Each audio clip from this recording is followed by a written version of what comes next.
အားလုံးပဲမင်္ဂလာပါရှင်စုခုချက်တဲ့ဟင်းချက်နေလေးကထိုင်းတုံရန်စိတ်မဟင်းချက်နေလေးပဲဖြစ်ပါတယ်ဒီတုံရန်ဟင်းချက်နေလေးကဘယ်လိုမျိုးချက်ရမလဲဆိုတာစုခုလာပြီးချက်ပြမှာဖြစ်ပါတယ်เย้ออสลาซ่าအားလုံးပဲမင်္ဂလာပါရှင်สวัสดีค่ะสุဒီနေ့ပေါ့နော်ထိုင်းဟင်းချက်နေလေးတစ်မျိုးကိုလာပြီးချက်ပြမှာဖြစ်ပါတယ်ဒီထိုင်းဟင်းချက်နေလေးကထိုင်းလိုမျိုးဆိုရင်တုံယမ်စိတ်မော့လို့ခေါ်ပါတယ်ရှင်မချက်ပြခင်မှာစုတော့ပါဝင်တာလေးတွေကိုအရင်ပြောပြပြီးမှသာလဲစုတော့စချက်မှာဖြစ်ပါတယ်ရှင်သူနဲ့အတူလက်ကြည့်ကြပါရှင်ဟုတ်ကဲ့ပါပေါ့နော်စုတော့အခုမချက်ခင်မှာပါဝင်တဲ့ပစ္စည်းလေးတွေကိုအရင်ပြောပြမှာဖြစ်ပါတယ်ပထမဦးဆုံးမှာကြတော့စိတ်မော့လေးပါမှာဖြစ်ပါတယ်ပြီးလို့ဆိုရင်ကြက်သွန်ဖြူငရုတ်သီးအနိဒအစိဒအဲ့ဒါလေးပါမယ်ပြီးလို့ဆိုရင်တမယာသီးလေးပါမယ်ခရမ်းချင်းသီးပါမယ်စပလင်ပါမယ်ကြက်သွန်နီတမယိုရွက်ကောက်ရိုးမို့လေးပါမယ်ပြီးလို့ဆိုရင်ဒီမှာစားနပ်ပိန်လေးပါမှာပေါ့နော်ပြီးလို့ဆိုရင်ပဒဲကောပါမှာဖြစ်ပါတယ်ပြီးလို့ဆိုရင်ဒီမှာငရုတ်သီးလော်ထားတဲ့အခြားတောက်လေးကိုပါမယ်ပြီးလို့ဆိုရင်ဒီမှာကြတော့မကြီးပေါ့နော်မကြီးလို့စုရည်နဲ့စိတ်ထားတာပေါ့နော်အဲ့ဒါလေးပါမယ်ဟုတ်ကဲ့ပါပေါ့နော်ပါဝင်တဲ့အဖက်လေးတွေပြီးသွားပြီဆိုတော့ပါဝင်တဲ့အနှစ်အရသာလေးတွေကိုစုဆက်ပြီးပြောပြမှာဖြစ်ပါတယ်ပထမဦးဆုံးမှာကြတော့နှုတ်ဆိုင်ပေါ့နော်နှုတ်ဆိုင်လေးပါမယ်ပြီးလို့ဆိုရင်ဒီမှာ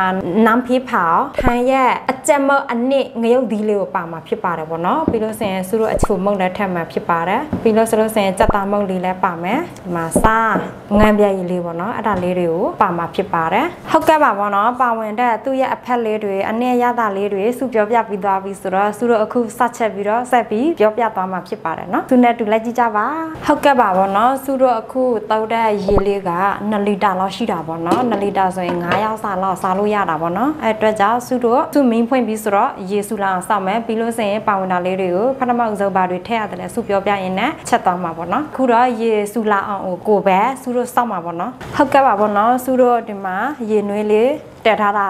ာစုလာပြီပေါ့နော်ဟင်းအိုရဲ့ရေကိုပြောတာပေါ့နော်အဲ့ဒါလေးကိုစုလာပြီဆိုတော့စုတို့ဒီမှာစထက်တော့မှာဖြစ်ပါတယ်ပထမဦးဆုံးမှာကြတော့စုတို့ဒီပဒဲကောကိုအရင်ထက်မှာပေါ့နော်ပဒဲကောလေးကိုအရင်ထက်မယ်ပဒဲကောပြီးရင်စပလင်လေးကိုထက်မယ်စပလင်လေးထပ်ပြီးလို့ဆိုရင်ဒီမှာကြက်သွန်လေးကိုထက်မှာပေါ့နော်အဲ့ဒါလေးကိုစုလာအောင်စောက်မှာပေါ့နော်အဖုတ်လေးပိတ်ပြီးတော့စုလာအောင်စောက်မယ်စောက်ပြီးလို့ဆိုရင်နောက်ထပ်ပြန်ထည့်ရမှာအစုဆက်ပြီးတော့ပြောပြမှာဖြစ်ပါတယ်ဟုတ်ကဲ့ပါပေါ့နော်စုတို့ခုနတက်ထားတဲ့ပဒဲကောစပလင်နဲ့ကြက်သွန်လေးရေစုလာပြီးဆိုတော့စုတို့ဒီမှာဒီ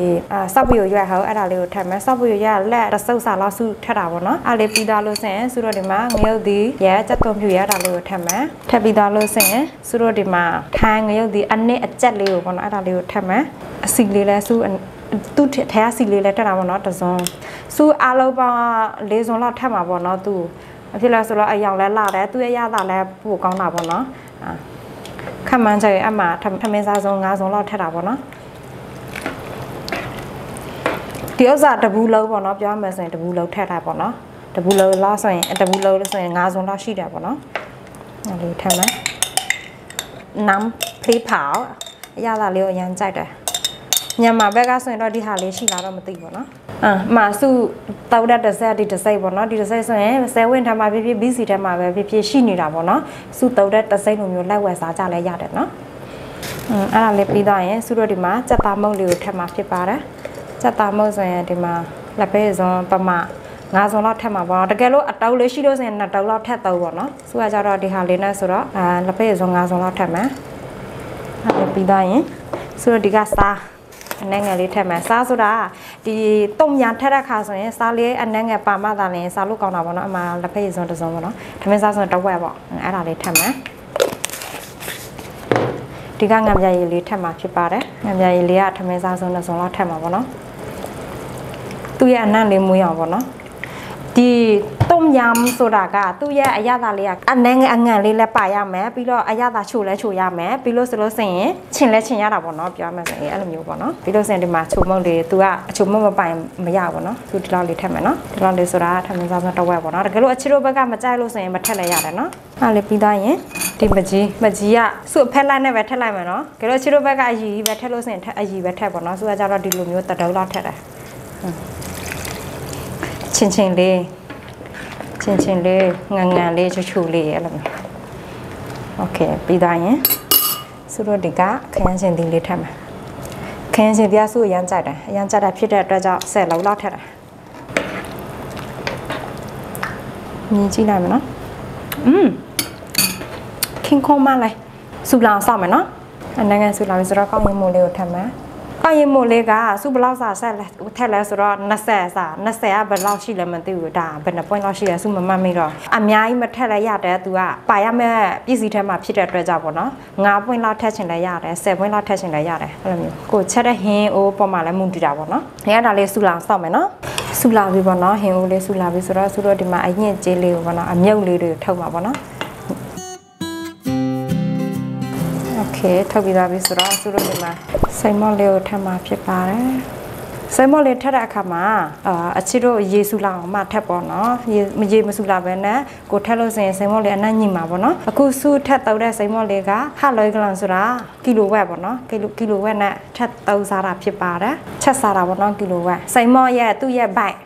လေးကိုဆူချက်စားတာပေါ့နော်တုံးရံဆူကြိုက်တယ်ဒီဘိုက်ထဲအသားလေးနဲ့အစီလေးပါတာပေါ့နော်ဆူရမ်းကြိုက်တယ်ဟုတ်ကဲ့ပါဘောနော်ဆိုင်မော့လေးဆူလာအောင်ဆူတို့စောက်မှာပေါ့နော်ဟုတ်ကဲ့ပါဘောနော်ဆူတို့ခုနထက်တဲ့ပါဆိုင်မော့လေးကိုအခုမင်းဆူလာပြီပေါ့နော်မင်းဆူလာပြီဆိုတော့ရေဆူလာပြီကိုပြောတာဖြစ်ပါတယ်အားလေးဆိုရင်ဆူတို့မွေလို့ရပြီပေါ့နော်အဲမျိုးဆိုရင်ဒီမျိုးလေးဆူလာပြီဆိုတော့ဆူတို့ဒီမှာနှုတ်ဆိုင်လေးပေါ့နော်ထပ်မှာဖြစ်ပါတယ်ဒီဆူထက်တဲ့နှုတ်ဆိုင်လေးကတပူးပေါ့နော်တကယ်လို့အချစ်တို့ဘက်ကနှုတ်ဆိုင်လေးမကြိုက်ဘူးဆိုရင်ဒီနှုတ်ရည်အစားလဲထက်တော့လဲရပါတယ်တကယ်လို့ကြိုက်တယ်ဆိုရင်တော့တပူးမထဲလို့ဆိုရင်လည်းတဝက်လောက်လဲရတယ်ဒါပေမဲ့ဆူကကြတော့တပူးလောက်ထက်တယ်ဘာဖြစ်လို့ဆိုတော့ဆူချက်တဲ့ဟင်းအိုးပေါ်မှာမူတည်တာပေါ့တဲ့အတွက်ကြောင့်တပူးလောက်ထက်တာဖြစ်ပါတယ်အမှထက်လိုက်တော့ဒီလိုမျိုးတွေ့လားဆူရဲ့ဟင်းအိုးကပြစ်ဆန်နေရောပဲ Oh my god အယောင်လဲလာကြည့်ပါကွယ်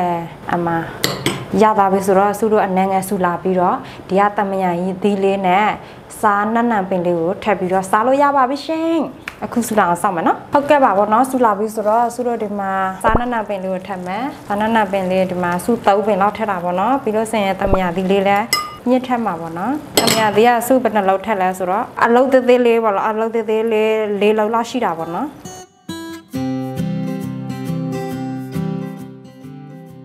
လိုမျိုးလေးဆူလာလို့ဆိုရင်ဆူတော့ပိတ်လို့ရပြီပေါ့နော်စိမ်မော့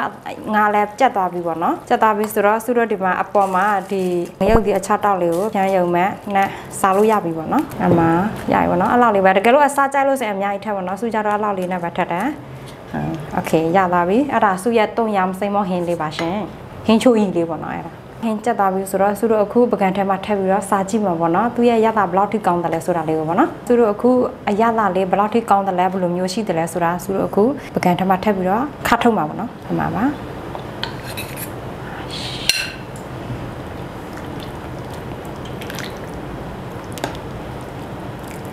တုံးရမ်းเข้มข้นပေါ့နော်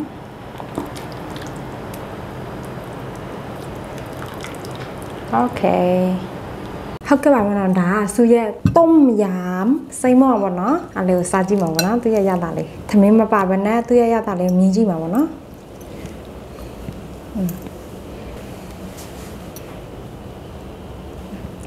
ဒီမှာပေါ့နော်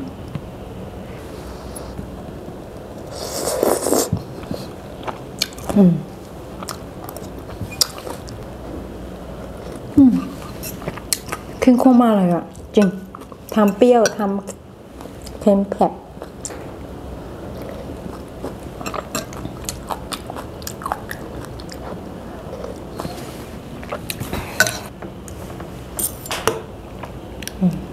มาอัดเตาไล่นะใส่หม้อยะแปะสิงอัดเตานะ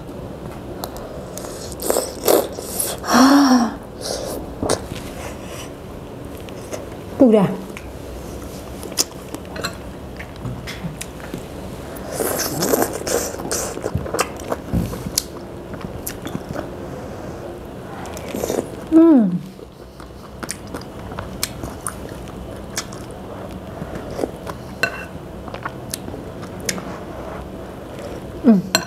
သူရဲ့ต้มยำစိမ်မော့ဟင်းရဲ့အရသာလေးကိုဟင်းချိုရဲ့အရသာလေးကိုအရန်ကောင်းတယ်ရှင်ဒါကလည်းเปรี้ยวเผ็ดเค็มအဲ့လိုမျိုးလေးနဲ့ပေါ့နော်ထင်စငံချို့ပေါ့နော်သူရဲ့အသားလေးကိုအရန်ကောင်းတယ်ရှင်တကယ်လို့သူရဲ့ချက်နေတဲ့အတန်းလေးကိုကြားနေတတ်မယ်ဆိုရင်ပေါ့နော် like and share များများလုပ်ပေးကြပါပြီးလို့ဆိုလို့ဆိုရင်လည်းလိုအပ်တာလေးရှိလို့ဆိုရင်လည်း comment အောက်မှာဝေဖန်ပြောပြလို့ရပါတယ်ချက်နေတဲ့အတန်းကိုကြားမယ်ဆိုရင်လည်းသူရဲ့ချက်နေတဲ့အတန်းကို like ဆက်ချက်စားချင်လည်းရပါတယ်ရှင်အားလုံးကျေးဇူးတင်ပါတယ် bye